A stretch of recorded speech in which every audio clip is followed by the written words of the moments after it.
Today we're breaking down what's happening with the U.S. Army and the situation in Minnesota, where roughly 1,500 active duty soldiers have been placed on standby by the Pentagon in case they re-needed on the ground. It started when protests and unrest in Minneapolis and other parts of Minnesota began escalating in response to a federal immigration enforcement operation led by federal agents, including ICE. People took to the streets after multiple controversial incidents, including the fatal shooting of a local resident by an immigration agent. In response, the Pentagon ordered about 1,500 soldiers from the U.S. Army's 11th Airborne Division, which is based in Alaska, to be ready to deploy to Minnesota if circumstances worsen. These troops have been placed on prepare-to-deploy orders, meaning they're training, organizing, and waiting for a possible movement order, but they have not yet been sent into Minnesota. It's important to understand that being on standby does not mean the Army is actively intervening right now. These preparations are precautionary planning in case local law enforcement and National Guard units are overwhelmed or if federal authorities decide more forces are needed. Part of why this is unusual is that active duty Army units are rarely used for internal situations like this.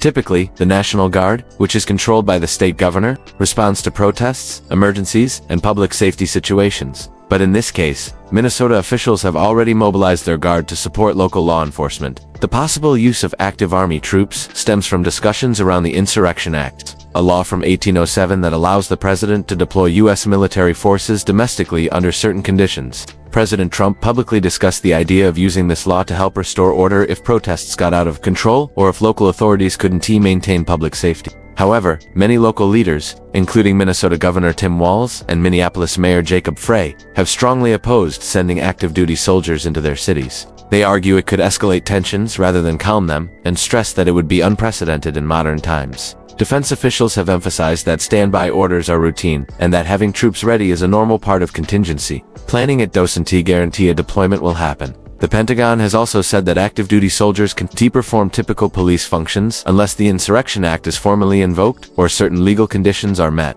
Right now, the situation remains tense. Protests in Minnesota have continued, and there have even been general strikes and mass demonstrations where thousands of residents stopped work, school, and everyday activities to show solidarity and call for change. The federal government has already deployed thousands of immigration enforcement officers to Minnesota, and tensions between federal forces and local communities have been a central point of conflict. What makes this all especially significant is that using active duty Army troops internally is so rare, and typically avoided unless there's a serious and immediate threat that local agencies can handle.